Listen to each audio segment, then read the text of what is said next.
الحمد لله نحمده ونستعينه ونستغفره ونؤمن به ونتوكل عليه وأعوذ بالله من الشيطان الرجيم بسم الله الرحمن الرحيم إنا أنزلناه في ليلة القدر وما أدراك ما ليلة القدر ليلة القدر خير من 1000 شهر تنزل الملائكة والروح فيها بإذن ربهم من كل أمر سلام هي حتى مطلع الفجر.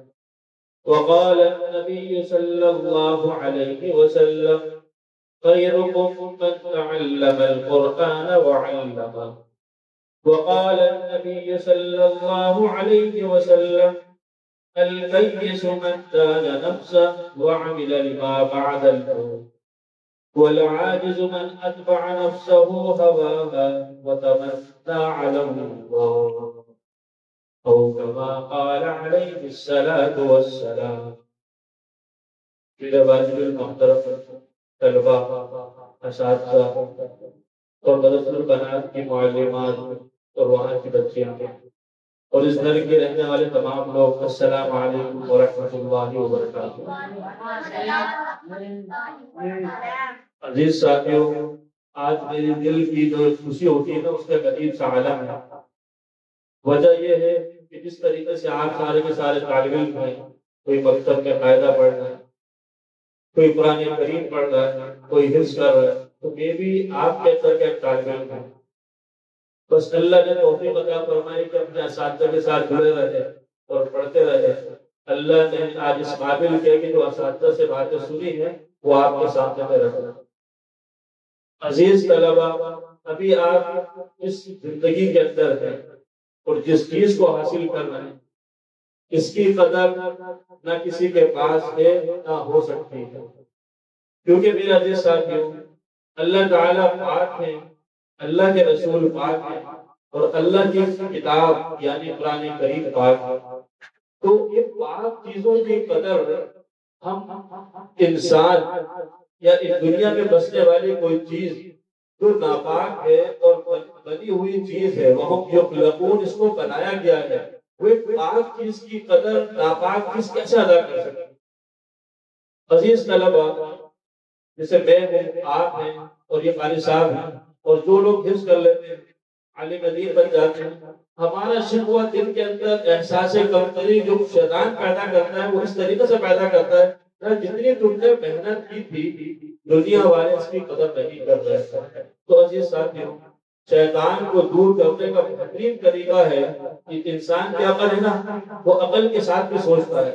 ایک چیز ناپاک ہے، اللہ تعالیٰ نے افرأیتم ما تمنون اانتم تخلقونه ام نحن الخالقون، اللہ کہہ رہے ہم نے تمہیں ایسی جگہ سے خلقت کیا، پیدا کیا، بالکل ناپاک چیز، وہ قطرہ اگر آپ کے کپڑوں پر لگ جائے تو اس کو آپ دھوئے صاف کریں، وہاں سے ہماری تکلیف ہوئی. اللہ سبحانہ و تعالیٰ نے ہمارے دل پر خاص کرم فرما کر ہمیں حافظ عالم بنایا. اب ہم ایک پاک چیز کی قدر ناپاک لوگوں سے لڑتے تو یہ شیطان ہمیں نہ لے کر چلا جائے. اور قرآن کریم کے اندر صاف آیت ہے الشیطان یعدکم الفقر ویأمرکم بالفحشاء، شیطان جو ہے ہمیں فحشاء یعنی گناہوں کی طرف، فحاشی کی طرف ہمیں لے کر جاتا ہے اور ہمیں یہ کہتا ہے کہ یعدکم الفقر، تم اگر یہ فحاشی نہیں کرو گے، معاشرے کے ساتھ ساتھ نہیں چلو گے، دنیا کے ساتھ ساتھ نہیں چلو گے، بے حیائی کے کام نہیں کرو گے، فقر و کام نہیں کر پائے. اور اللہ فرمانے آگے کی آیت میں واللہ یعدکم مغفرۃ منہ وفضلا، اللہ جب خوش ہوتے ہیں، اللہ تعالیٰ کا ایک قانون ہے، قاعدہ ہے، اللہ قرآن کریم میں جب انسان سے خوش ہوتے ہیں وہاں پر فضل کا لفظ استعمال کرتے ہیں. ہم مسجد سے نکلتے ہیں دعا کیا پڑھتے ہیں؟ اللہم انی اسألک من فضلک. حضور اکرم صلی اللہ علیہ وسلم کی مصنوع دعائیں. عزیز ساتھی، میں مصنوع دعاؤں پر اور قرآن کریم کی دعاؤں پر بات کروں گا.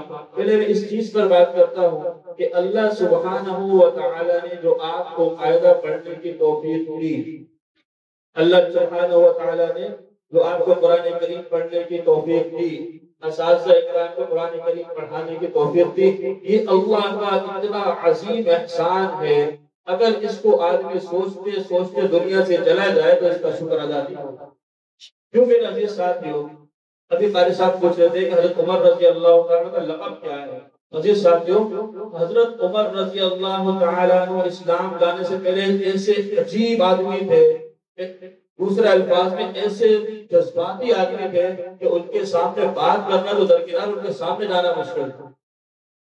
اب ایسا بندہ جو اپنی بہن کو اتنی زور سے چماٹ مارے کہ اس بہن کا منہ پھٹے نہیں، پورا گال پھٹ جائے، تھوڑا بہت منہ نہ نکلے، ہاتھ نظر آنے لگ جائے۔ اب عزیز ساتھیوں، اندازہ لگا اس شخص کی طاقت کا، اس شخص کی یعنی دبدبے کا کیسا دبدبا ہوگا۔ اب اس شخص کو ایمان لانے کے لیے تیار کرنا یہ کس کا کام ہے؟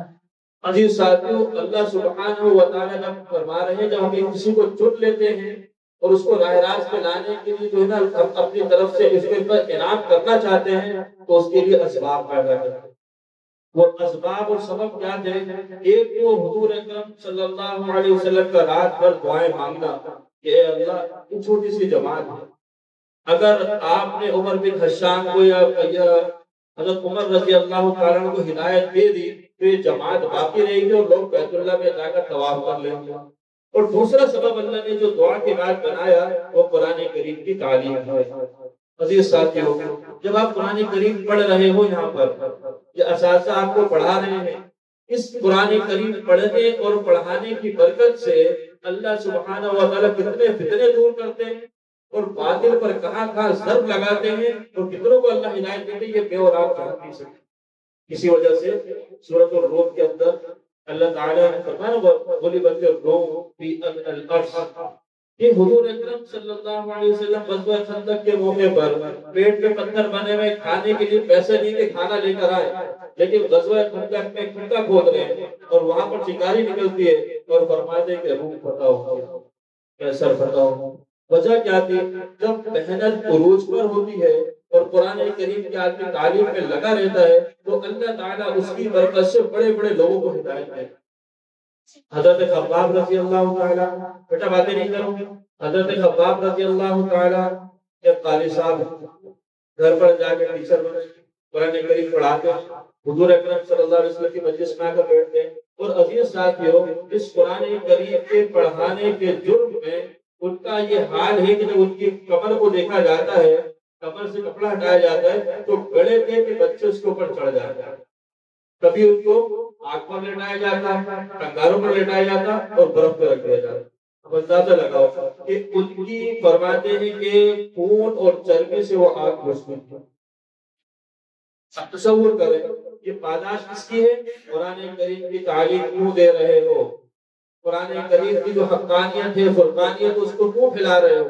اس وجہ سے ان کو تکلیف دی جا رہی ہے، اور اسی وجہ سے وہ کبھی جب ان کو موقع ملتا ہے تو مسجد نبوی کے اندر کہیں چھپ کر تعلیم دیتے ہیں، کسی مسجد میں تعلیم کا موقع ملتا ہے وہاں پر قرآن کریم کی تعلیم دیتے ہیں، اگر گھر میں کوئی مستورات یا کوئی مرد پڑھنا چاہتا ہے تو چھپ کر وہاں بھی تعلیم دینے جاتے ہیں۔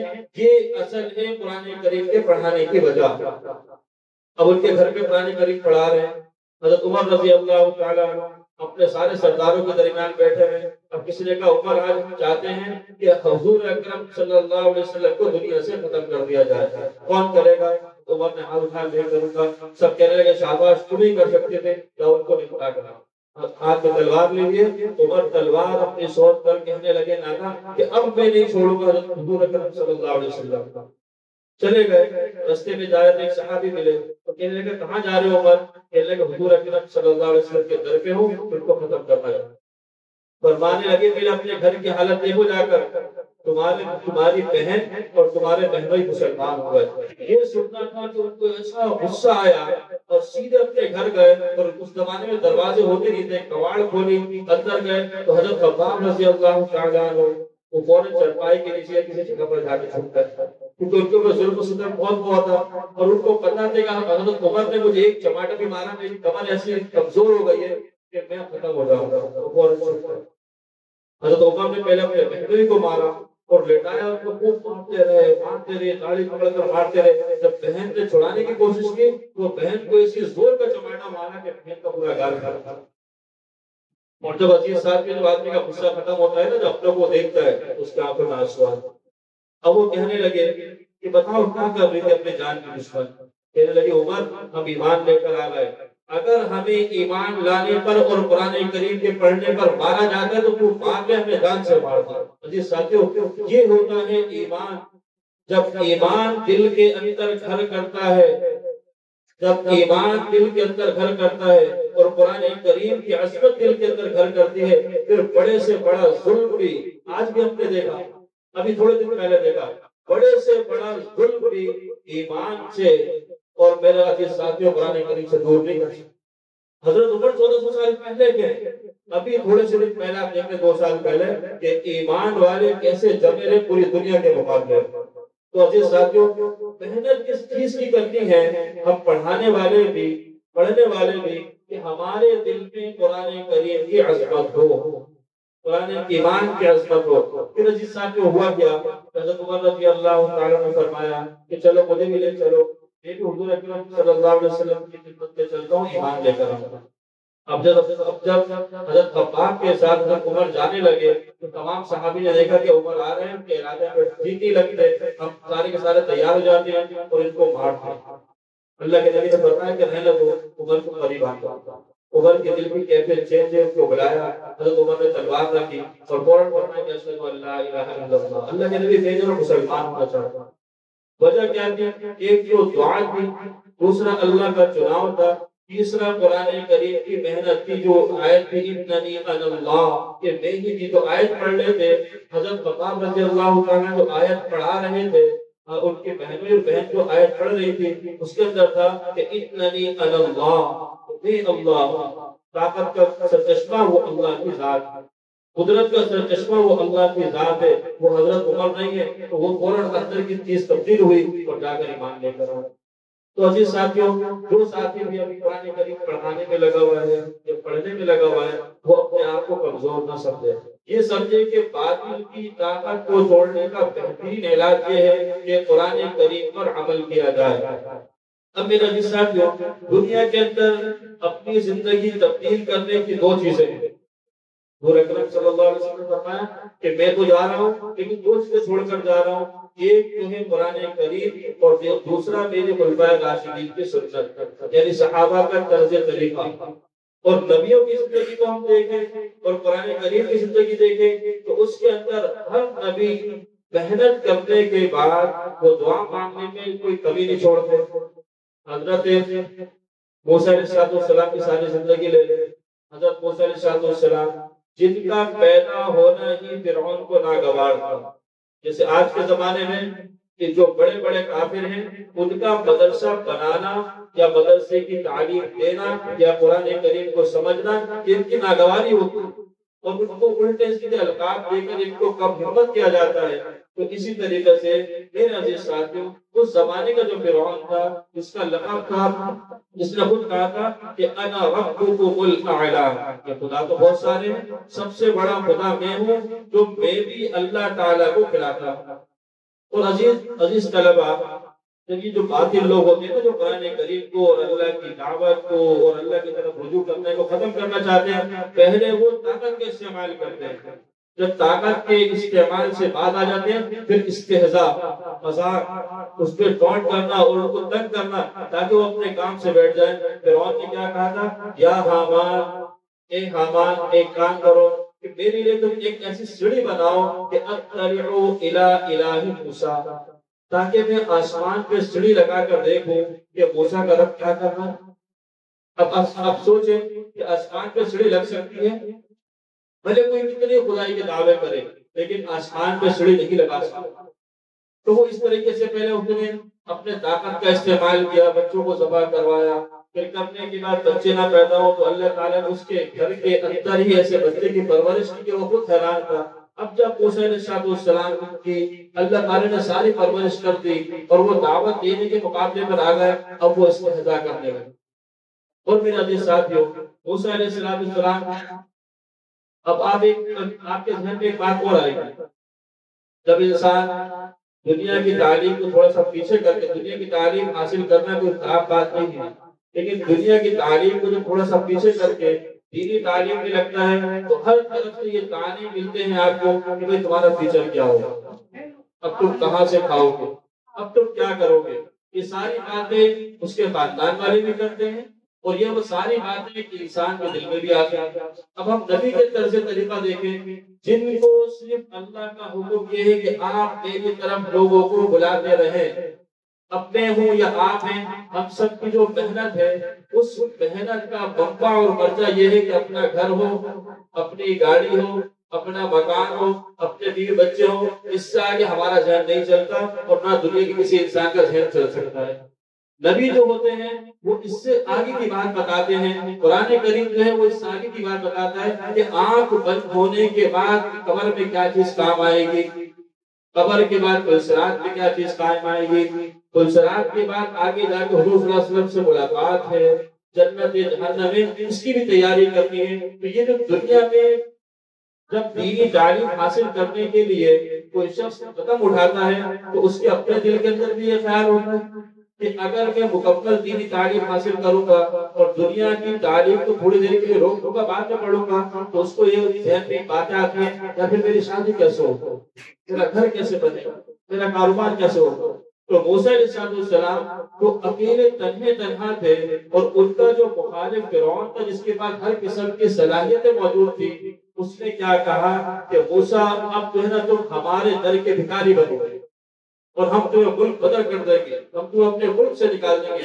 موسیٰ علیہ السلام نے جو کتے کو مارا تھا اس کی وجہ سے ان کے اوپر وارنٹ جاری ہوا اور وہاں سے وہ نکل گئے اور دوسرے ملک چلے گئے، مدین چلے گئے۔ اب دیکھیں جسم میں صرف کپڑے ہیں موسیٰ علیہ السلام کے اور اس کے علاوہ 1 روپے نہیں ہے، لیکن دل کے اندر امت اس وقت کی امت کی ہمدردی ہے اور فکر ہے اور لوگوں کی آخرت کی فکر ہے۔ عزیز ساتھیو، یہ 3 چیزیں ایسی ہیں اگر آپ کے اندر پیدا ہو جائیں تو دنیا اللہ مسخر کر کے قدم میں لا کے آپ کے رکھ دے گا۔ 3 چیزیں ساری امت مسلمہ کی فکر کہ اس وقت امت کا ایک بچہ قرآن کریم پڑھ کر دین پر چل کر دنیا میں اور آخرت میں کامیاب ہو جائے۔ خدا کی قسم اللہ تعالیٰ آج موجود ہے، اللہ دنیا کی ساری چیزیں رکھ رہے ہیں۔ موسیٰ علیہ السلام کو جب اپنی والدہ سے الگ کر دیا گیا اور عزیز ساتھیو والدہ نے بھی ایک ایسا ان کا ایمان بنایا تھا اس کہ بھئی دیکھو کوئی ہو نہ ہو اللہ کو کبھی ساتھ نہ چھوڑنا، اکیلے تو نہیں کرنا چلے گئے۔ اور والدہ کسی اور جگہ پہ ہے، کسی اور جگہ پہ ہے، تو مدین آ گئے۔ اب وہاں امت کی خیر خواہی تھی تو وہاں پر 2 لڑکیاں آئیں جو پانی پلا رہی تھی بکریوں کو اور وہ دور کھڑی تھی، ان کے پاس گئے، کہنے لگے ماں خطبکما، تمہارا کیا مسئلہ ہے، تم کیوں کھڑی ہو یہاں پر؟ کہنے لگی کہ ہمارے والد صاحب نابینا ہیں اور ہم اپنی بکریوں کو پانی پلانے کے لیے آتے ہیں، کبھی مرد پانی پلا کر چلے جائیں گے پھر ہم پانی پلائیں گے۔ کہنے لگے اچھا آگے بڑھے۔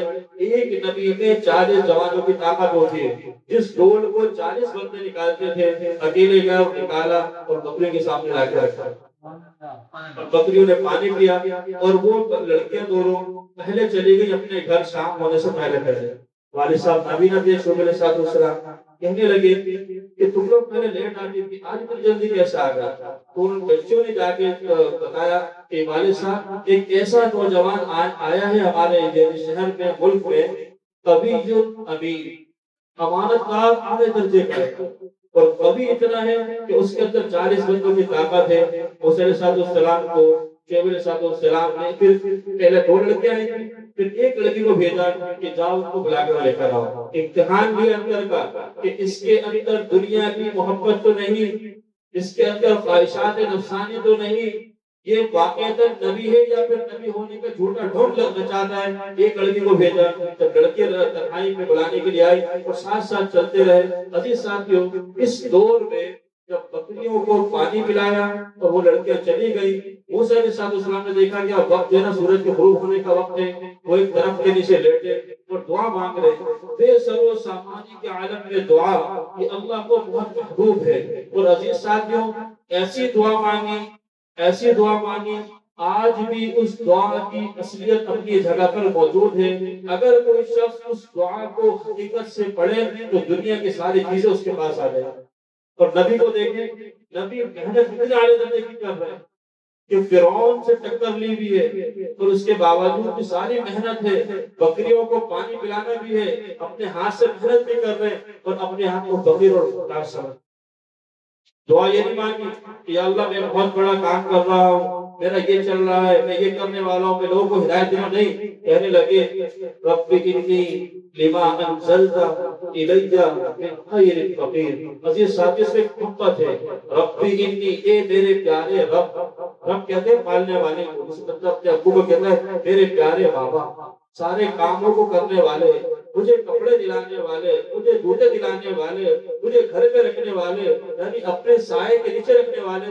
موسیٰ علیہ السلام نے یہ ساری دل میں باتیں رکھتے ہوئے دعا کی، رب انی، اے میرے پالنہار، انی لما انزلت الی، اے اللہ تو نے جتنی بھی خیریں اتاری، ما انزلت الی من خیر الفقیر، اے اللہ دنیا میں تیری نظر میں جتنی بھی خیریں ہیں، ہدایت اور یا اللہ ایمان کا ملنا، نبوت کا ملنا اور چیزوں کا ملنا، اس کا میں فقیر اور محتاج ہوں، میں اس کا فقیر اور محتاج ہوں۔ پھر میرے عزیز ساتھیوں، جب اللہ کو ایسی دعا پسند آئی کہ اللہ نے جو ہم چاہتے ہیں نا کہ ہمارے پاس اپنا گھر ہو، ہماری شادی ہو جائے، ہمیں پرمنٹ نوکری مل جائے، تو اللہ نے تینوں چیزوں کا انتظام کیا۔ وہ لڑکی جب وقت کو لے کر چلی گئی، موسیٰ علیہ السلام گئے، شعیب علیہ السلام کو ساری کارگزار وقص علیہ القصص، پورا قصہ سنایا کہ کہنے لگے نجوت من القوم الظالمین، ہم ظالم قوم سے تمہیں نجات دیں گے، کوئی مسئلہ نہیں ہے، یہاں بیٹھ جاؤ۔ پردے کے پیچھے سے لڑکی نے کہا یا ابتی، یہ میرے پیارے ابا، آپ ایک ایسا کریں کہ میرا نکاح اس کے ساتھ کرتا۔ انہوں نے دیکھ لیا تھا کہ جنگل کے اندر تنہائی میں جہاں کوئی دیکھتا نہیں ہے، وہاں پر یہ اتنا نیک آدمی ہے تو یہ مجھے کتنا اچھا رکھے گا۔ پھر ان کے والد صاحب نے کہا ٹھیک ہے میں آپ کا نکاح کے ساتھ کرتا ہوں، تمہیں برابر میں جھوپڑی بنا کر دیتا ہوں اور تم ہماری 8 سال بکریاں چرانا، اگر 10 سال بکریاں چرا لو تو بکری بھی تمہاری، بیوی بھی تمہاری، جہاں چاہنے چلے جاؤ۔ عزیز ساتھیوں، جب آدمی ایمان کی محنت میں لگتا ہے، قرآن کریم کی محنت میں لگتا ہے، تو یہ چیزیں اللہ فری میں دیتے، جیسے اللہ نے موسیٰ علیہ السلام کو دی، کسی کا اللہ محتاج نہیں رکھتے۔ پھر بھی اللہ نے 10 سال بعد کہا کہ اذهب الى فرعون انه طغى، کام کو مقصد بناؤ، شادی کو، بیاہ کو، گھر کو، تقریب کو، بچوں کو مقصد ہی بناؤ، مقصد وہی ہے جو دعوت ہے۔ اذهب الى فرعون انه طغى، اب فرعون کو جا کر دکھاؤ کہ فرعون کو بتاؤ کہ اب تجھے کوئی ایسی چیز ہے، هل اذهب الى فرعون انه طغى فقل هل لك الى ان تزكى، کیا تیرے پاس کوئی ایسی چیز ہے کہ تو پاکیزہ ہو جائے؟ تو تیرے ذہن میں تھا کہ میں نے تجھے پالا ہے، میری شادی نہیں کراؤں گا، میں نے تجھے پالا ہے، میں تیرے کو گھر لے کے دوں گا، میں نے تجھے پالا ہے، میں تجھے یہ کر کے دوں گا، یہ ساری چیزیں تیرے ذہن سے نکل گئی، میری شادی بھی ہو گئی، میرے بچے بھی ہو گئے، مجھے گھر بھی مل گیا، اب میں تجھے تو دعوت دے رہا ہوں، اخلاص سے دے رہا ہوں کہ بات سن لے، تو فقل هل لك الى ان تزكى، کیا تو چاہتا ہے کہ تجھے پاک کر دیا جائے؟ پھر حدیث صاحب جب جس کے دل پہ مہر لگی ہوتی ہے اللہ اس کو ہدایت کر دیتا ہے۔ اب اللہ سے دعا ہے کہ اللہ تعالیٰ ہمیں بھی قرآن کریم سمجھنے کی، اس پر عمل کرنے کی اور دوسروں تک پہنچانے کی توفیق عطا فرمائے۔ اور جو طلبہ پڑھ رہے ہیں اور عزیز ساتھیوں، ایک حدیث میں آپ کے سامنے سناؤں گا، پھر اسی بات ہمارا ٹائم بہت زیادہ ہو گیا، قرآن کو سمجھتے ہیں۔ اللہ کے نبی صلی اللہ علیہ وسلم نے ایک حدیث میں عجیب بات فرمائی، فرمانے لگے کن عالما، تم جاننے والے بن جاؤ۔ دیکھیں اتنا علم حاصل کرنا ہر مسلمان پر فرض ہے کہ اس کی ساری زندگی یعنی بچپن سے لے کے بڑھاپے تک اور موت تک وہ اپنے معاملات کو سیکھ سکے، اتنا علم حاصل کرنا ہر مسلمان پر فرض ہے۔ جس طریقے سے پورا عالم بننا یہ فرض کفایہ ہے، چند تو عالم بن جائے تو فرض کفایہ ہو جاتا ہے، اسی طریقے سے ہر مسلمان پر اتنا علم حاصل کرنا یہ فرض عین ہے کہ اس کی 24 گھنٹے کی زندگی دین کے مطابق گزرے۔ تو اسی کو اللہ کے نبی نے فرمایا کن عالما، کہ تم جاننے والے بن جاؤ، تمام امت کو بتایا کن عالما، تم جاننے والے بن جاؤ، او متعلما، یا سیکھنے، جانتے نہیں تو سیکھنے والے بن جاؤ، او محبا لہ، یا ان سے محبت کرنے والے بن جاؤ، اور فرمایا آگے کہ تم ان کے مخالف نہیں بننا تو تم ہلاک کر دے گا۔ تو اللہ تعالیٰ سے دعا ہے کہ اللہ تعالیٰ ہمیں قرآن کریم سمجھنے والا اور قرآن کریم پر عمل کرنے والا بنائے، اور اللہ تعالیٰ جنہوں نے سیکھا نہیں ہے وہ سیکھنے والا اللہ تعالیٰ سب کو بنائے۔ اور چوتھا بندہ یعنی ان کی مخالفت سے اللہ ہم سب کی حفاظت فرمائے، ہماری نسلوں کی حفاظت فرمائے۔ وآخر دعوانا الحمد للہ رب العالمین۔